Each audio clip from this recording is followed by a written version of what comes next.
Alright everyone, আশা করি আপনারা সকলে ভালো আছেন। তো আজকের ভিডিওতে আমরা দেখার চেষ্টা করব এ ধরনের সিম্পল একটা ওয়াইন টেক্সটের চারপাশে কীভাবে এরকম বর্ডার দিতে পারি, 3D টাইপের এই শেপগুলো আমরা কীভাবে দিতে পারি এটা আমরা দেখব। শুরুতে আমি একটা টেক্সট লিখে নিছি, সেটা রেখে দিচ্ছি এখানে। লেখার পরে আমি এই টেক্সটটাকে এক্সপান্ড করে নিব, অবজেক্ট থেকে এক্সপান্ড করে নিচ্ছি, এক্সপান্ড করে নিলাম। নেওয়ার পরে আমি যে কাজটা করবো এটা টেনে বড় করি, দেন এটাকে সিলেক্ট করে আমি কন্ট্রোল সি দিয়ে কপি করলাম এবং কন্ট্রোল বি দিয়ে ব্যাক পেস্ট করলাম, করে আমি কালারটা একটু চেঞ্জ করে দিই, পিঙ্ক টাইপের রাখলাম, রেখে আমি লেফট রাইট অ্যারো প্রেস করে একটু ডাইনামিক সরাই দিচ্ছি, বোটামের সরাই দিলাম, দেন হয়ে গেছে। দেখেন নিচের এইটা আমাদের হয়ে গেছে, এই বাউন্ডারিটা আমাদের নেওয়া শেষ। এখন কাজ হচ্ছে এখানে কিছুটা ফাঁকা করা। এই ফাঁকা করার জন্য আমি যে কাজটা করব, ওয়াইনটাকে সিলেক্ট করলাম, ব্ল্যাকটা, অবজেক্টে আসতেছি, পাতে আসতেছি, দেন আমি এখান থেকে অফসেট পাথ করতেছি। অফসেট পাথ করার পরে এখানে আপনি কতটুকু অফসেট পাথ করবেন এটা আপনার উপর নির্ভর করতেছে, আপনি কতটুকু গ্যাপ তৈরি করবেন। তো আমি এখানে চেঞ্জ করে যদি আমি 2 দেই, এখানে কোনো চেঞ্জ আপনি দেখতে পারতেছেন না। প্রিভিউটা টিকমার্ক উঠাই দেন, আবার দেন, দেখেন এখানে চেঞ্জটা দেখতে পারবেন। হালকা একটা চেঞ্জ হয়েছে, আমি এখানে 3 রেখে দিব, আমি 3 রেখে দিচ্ছি, দিয়ে এই যে পরিবর্তন হয়ে গেছে। দেন কি করলাম, ওকে। এরপরের যে কাজটা, আমি এটার কালারটা চেঞ্জ করে দিচ্ছি। শুরুতে আমি অফসেট পাথ ইউজ করে এটা দেখবো, দেন আরও বিকল্প এগুলো দেখবো। সরি, হ্যাঁ, শুরুতে অফসেট পাথটা ইউজ করবো। দেন আমি এটা, এই সাদাটা কিন্তু অলরেডি সিলেক্ট অবস্থায় আছে আমাদের। দেন আমি শিফট ধরে পিঙ্ক কালার এটাকে সিলেক্ট করলাম, করে আমি শেপ বিল্ডার নিয়ে এই সাদাটা কি হবে, মাইনাস হয়ে যাবে। অল্টার ধরে সাদাটাকে আমি মাইনাস করে দিচ্ছি, সাদাটা মাইনাস হয়ে যাচ্ছে।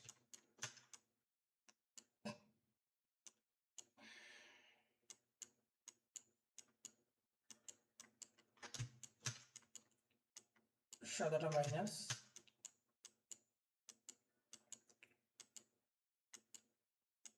ওকে, আমাদের কাজ কমপ্লিট হয়ে গেছে। আমি পুরোটাকে অ্যাকচুয়ালি সিলেক্ট করে কন্ট্রোল জি দিয়ে গ্রুপ করে আমি এটাকে কালার চেঞ্জ করে দিচ্ছি, দেখেন আমার বর্ডার চলে আসছে। তো এইভাবে তো আমরা কাজটা করতেই পারি, কিন্তু এটা একটু ঝামেলাকর মনে হইলো না? কেমন যেন একটা একটা করে ক্লিক করে করে আমার মুখ পড়া লাগতেছে, বাট এটা অনেক সময় সাপেক্ষের ব্যাপার। বা এখানে যদি আরও বেশি টেক্সট থাকতো তাহলে এই শেপ বিল্ডার দিয়ে একটা একটা করে ক্লিক দিয়ে মাইনাস করাটা একটু টাফ হয়ে যায়। তো এই কাজটা আমরা আরও সহজে করতে পারি কি না এটা নিয়ে আমরা একটু দেখবো। তো আমি প্রথমে হচ্ছে প্রপার ওয়েটা দেখবো, দেন আমি হচ্ছে প্রবলেমটা নিয়ে আলোচনা করব। আমি শুরুতে যে টেক্সটটা লিখে রাখছিলাম ওইটাকেই কপি করে নিয়ে আসলাম, আবার সেই যেভাবে কাজটা করতেছিলাম, সিলেক্ট করে অবজেক্ট থেকে আমি এটাকে এক্সপান্ড করলাম, করে কন্ট্রোল সি দিয়ে কপি করলাম, কন্ট্রোল বি দিয়ে ব্যাক পেস্ট করলাম, কালারটাকে আমি চেঞ্জ করে দিচ্ছি, দেওয়ার পরে লেফট রাইট পেস্ট করে ডাইনামিক বইনে সরাই নিলাম। নেওয়ার পরে আমি কি করব, আমাদের এখানে হচ্ছে মেইন কাজটা করতে হবে। মেইন কাজটা কেমন, মেইন কাজ আমি দেখাচ্ছি এখানে। শুরুতে আমরা প্রপার ওইটাই দেখি, লাইক হচ্ছে আমি এটাকে টান দিয়ে এখানে নিয়ে আসলাম কপি করে বোঝার জন্য। দেখেন এইখানে টোটাল কয়টা পাথ আছে, ডাব্লুর একটা পাথ আমি, দেখেন এখন সবগুলো গ্রুপ অবস্থায় আছে। আমি আনগ্রুপ করলাম, এইটা একটা পাথ, এইটা একটা পাথ এবং এইটা একটা পাথ। এখানে যদি আমি আবার আনগ্রুপ করি, এটা আনগ্রুপ হওয়ার কথা, আনগ্রুপ হবে না। টোটাল এখানে পাথ কয়টা, একটা দুইটা তিনটা চারটা, পাঁচটা পাথ হয়ে আছে। তো এই অবস্থায় আমি পাথ ফাইন্ডার ইউজ করে আমাদের কাজটা করতে পারবো না। এজন্য আমাদের যে কাজটা করতে হবে, এইটাকে সিলেক্ট করে কম্পাউন্ড পাথ করতে হবে। কি করতে হবে, কম্পাউন্ড পাথ। শুরুতেই পিঙ্ক কালারের টেক্সটটাকে সিলেক্ট করে অবজেক্ট থেকে কম্পাউন্ড পাথ থেকে আমি মেক করে নিচ্ছি। কি করতেছি, মেক। তার মানে কি হয়ে গেছে, এইটার পুরোটার পাথ এখন একটা পাথ। যে কাজটা আপনারা ক্লিপিং মার্কস করার সময় করে থাকেন, যে একাধিক শেপ বা একাধিক টেক্সটের উপরে যদি আপনারা ক্লিপিং মার্কস করতে চান, তখন আপনাদের কি করতে হয়, কম্পাউন্ড পাথ করতে হয়। এখন আমি সেম কাজটাই করে নিলাম, এখানে নিচের পিঙ্ক কালারের টেক্সটটাকে কম্পাউন্ড পাথ করলাম। এরপরে ব্ল্যাক কালারের টেক্সটটাকে সিলেক্ট করে আমি চলে আসতেছি অবজেক্টে, তারপরে চলে আসতেছি পাতে, তারপরে চলে আসতেছি অফসেট পাথ, যেমনভাবে কাজ করতে হয়। দেন আমি এখানে কি করতেছি, ওকে। এখন আর কালার চেঞ্জ করার প্রয়োজন আমি মনে করতেছি না, জাস্ট অফসেট পাথ করার সাথে সাথে শিফট ধরে দেখেন আমি যে পিঙ্ক কালারের যেটা আছে এটাকে আমি কি করলাম, সিলেক্ট করলাম। তাহলে দুইটা সিলেক্ট হয়েছে, একটা কিন্তু এখনো সিলেক্ট হয় নাই, ওটার সাথে আমাদের কোনো কাজ নাই। সিলেক্ট করার পরে আমি জাস্ট পাথ ফাইন্ডারে এসে আমি এখানে মাইনাস করতেছি। দেখেন মাইনাস করার সাথে সাথে একটা ক্লিকে কি হয়ে গেল, পুরোটা ফাঁকা, পুরোটা কি হয়ে গেছে, ফাঁকা হয়ে গেছে। কাঁচা সিম্পল ছিল কিনা, জাস্ট কি করতে হবে, আপনি এইটা নিয়ে অবজেক্ট থেকে এক্সপান্ড করার পরে কন্ট্রোল সি দিয়ে কপি করে কন্ট্রোল বি দিয়ে ব্যাকে যেটাকে পেস্ট করবেন, ওই ব্যাকের ওইটাকে কম্পাউন্ড পাথ করে নিলেই হবে। এটা ছিল হচ্ছে আমাদের শর্টকাট ওয়ে, এটা ছিল শর্টকাট ওয়ে। তো এখন আমি যে বিষয়টা নিয়ে আলোচনা করি হচ্ছে প্রবলেম নিয়ে একটু আলোচনা করি, যে এখানে কি ধরনের প্রবলেম হতে পারে, একটু প্রবলেমটা নিয়ে আলোচনা করি। যেমন টেক্সটটাকে আমি আবার পুনরায় সেম ভাবে করতেছি, অবজেক্ট থেকে আমি এটাকে এক্সপান্ড করে নিচ্ছি, এক্সপান্ড করলাম, এক্সপান্ড করার পরে কন্ট্রোল সি দিয়ে কপি করলাম, কন্ট্রোল বি দিয়ে ব্যাক পেস্ট করলাম, আবার সেই কালারটা একটু চেঞ্জ করি, না করলেও হয়, করে একটু ফ্রাই দিলাম।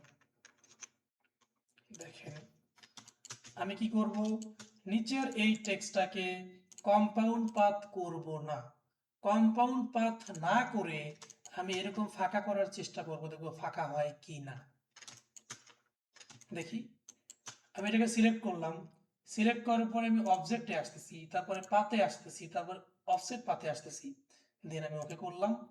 ওকে করার পর ওটা অলরেডি সিলেক্ট অবস্থায় আছে, জুম করে শিফট যে কার্সারটা এখানে নিলাম, দেখেন নেওয়ার পরে শিফট ধরে পিঙ্ক কালারের আইটেমটাকে সিলেক্ট করে আমি এখান থেকে পাথ ফাইন্ডার থেকে কি করতেছি, মাইনাস করতেছি। কি হইলো ঘটনাটা, শুধুমাত্র ডাব্লু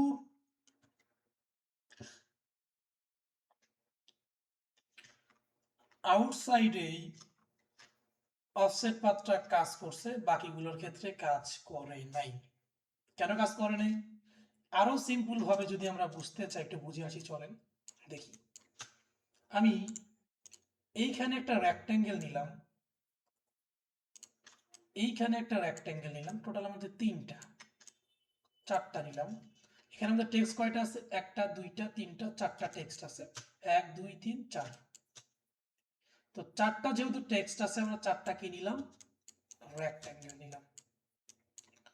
এখন এই এই চারটা এখানে থাক, আমি কপি করে আরেকটা কপি নিলাম, এটা থাক, এখানে নিচ্ছি। এই চারটাকে আমি একসাথে কন্ট্রোল জি দিয়ে কি করলাম, গ্রুপ করলাম। গ্রুপ করার পরে ধরেন আমি এইটার উপরে আমি কি নিচ্ছি, আমি কয়েকটা স্টার নিই, একটা স্টার নিচ্ছি, পলিগন নিচ্ছি, যে কোনো কিছু নিয়ে বোঝার জন্য জাস্ট। এইটা নিলাম, এইটা নিলাম, এইটা নিলাম, এইটা নিলাম, নিয়ে আমি উপরের সবগুলোকে একসাথে সিলেক্ট করে কন্ট্রোল জি দিয়ে গ্রুপ করলাম। করার পরে দেখেন আমি সবগুলোকে একসাথে সিলেক্ট করে মাইনাস করলাম, মাইনাস করার সাথে সাথে কি সবগুলো থাকতেছে, দেখেন তো মাইনাস করার পর সবগুলো থাকতেছে, থাকতেছে না, শুধু প্রথমটা থাকে বাকিগুলো নাই হয়ে যায়। আবার যদি এমন হইতো যে একটা রেক্ট্যাঙ্গেলের উপরে একাধিক পলিগন আছে, আচ্ছা দেখলাম, এগুলো কালারটা চেঞ্জ করে নিচ্ছি, আচ্ছা কালারটা চেঞ্জ করি আমি। এখন যদি আমি এখান থেকে মাইনাস করি, দেখেন এখন কাজ করে, তারপরে একটা পাতের উপরে একাধিক শেপ কিন্তু কাট করতেছে, কিন্তু এইখানে একাধিক শেপের উপরে একাধিক বা একটাও হতে পারে শেপ কাজ করে না। এই প্রবলেমটা সলভ করার জন্য কি করতে হবে, এই নিচের সবগুলোকে, নিচের এই কয়টা, নিচের এই চারটাকে কি করে নিতে হবে, নিচের চারটাকে আমাদের অবজেক্ট থেকে কম্পাউন্ড পাথ থেকে কম্পাউন্ড পাথ করে নিতে হবে, মানে এই চারটা শেপকে একটা শেপে কনভার্ট করে নিয়ে নিচেরটা নিলেই হবে, উপরের গুলোকে কম্পাউন্ড পাথ করার দরকার নাই। দেন আমি এই সবগুলোকে একসাথে সিলেক্ট করে আমি যদি এখন পাথ ফাইন্ডার থেকে মাইনাস করি, দেখেন কম্পাউন্ড পাথ হয়ে গেছে। কম্পাউন্ড পাথ এই একটা শেপের জন্য হচ্ছিল, একাধিক শেপের জন্য আমি কম্পাউন্ড পাথ না করা পর্যন্ত আমি পাথ ফাইন্ডার দিয়ে মাইনাস করতে পারতেছিলাম না। এই সেম ঘটনাটাই এখানে ঘটতেছে। সেম ঘটনাটা এখানে কি হচ্ছে যে একাধিক পাতের মধ্যে যখন আমি এই যে কম্পাউন্ড পাথ মাইনাস করার চেষ্টা করতেছি, এইখানে যেমন একটাতে হচ্ছিল, এখানে ঠিক একটাতেই হচ্ছে। তো আমাদের কি করতে হবে এই কাজটা সলভের জন্য? আমাদের কাজটা হচ্ছে, আমাদের কাজটা কি, আমি আমি হচ্ছে একদম শুরু থেকে এখন প্রপার ওয়েটা দেখি, আবার পুনরায় প্রপার ওয়েটা দেখতেছি। এই যে অবজেক্ট থেকে পাথ, সরি এটাকে আমাদের কি করে নিতে হবে, অবজেক্ট থেকে অবশ্যই এক্সপান্ড করে নিতে হবে, ভেক্টরে পাথে কনভার্ট করতে হবে। এরপরে কি করব, সি দিয়ে কপি করব, কন্ট্রোল বি দিয়ে ব্যাক পেস্ট করলাম, যে কোনো টেক্সটের ক্ষেত্রেই হবে এরকম। পিঙ্ক কালার দিলাম, ব্ল্যাকটাকে সিলেক্ট করলাম, না ব্ল্যাকটাকে সিলেক্ট পরে, ব্ল্যাককে সিলেক্ট করার পূর্বে পিঙ্ক কালারের যে টেক্সটগুলো আছে, এই টেক্সটগুলোকে কি করে নিতে হবে, যেহেতু এখানে একাধিক পাতে রয়ে গেছে, যেমন এই যে এখানে একাধিক পাত ছিল, ধরেন এইটা ডাব্লিউ, এইটা আই, এইটা এন, এইটা ই, তার মানে এই সবগুলোকে একসাথে কি করতে হবে, কম্পাউন্ড পাত করতে হবে নিচেরটাকে। আর উপরে যে স্টারগুলো আছে ওগুলোকে কম্পাউন্ড বা পলিগনগুলো আছে ওগুলোকে কম্পাউন্ড পাত না করলে কোনো প্রবলেম নাই। ধরেন এই পলিগনটা ডাব্লিউ, এই ব্ল্যাক ডাব্লিউটা, এই পলিগনটা এই আই, ব্ল্যাকটা, এইটা হচ্ছে এন, আর এটা হচ্ছে ই। তো কি করব, উপরেরটা নিয়ে আমাদের মাথা ব্যথা নেই, আমরা জাস্ট নিচেরটাকে সিলেক্ট করে অবজেক্ট থেকে কম্পাউন্ড পাথ থেকে কি করলাম, মেক করলাম। নিচেরটা এখন মেক হয়ে গেছে, নিচেরটা হচ্ছে কম্পাউন্ড হয়ে পাথগুলো একত্রিত হয়ে গেল।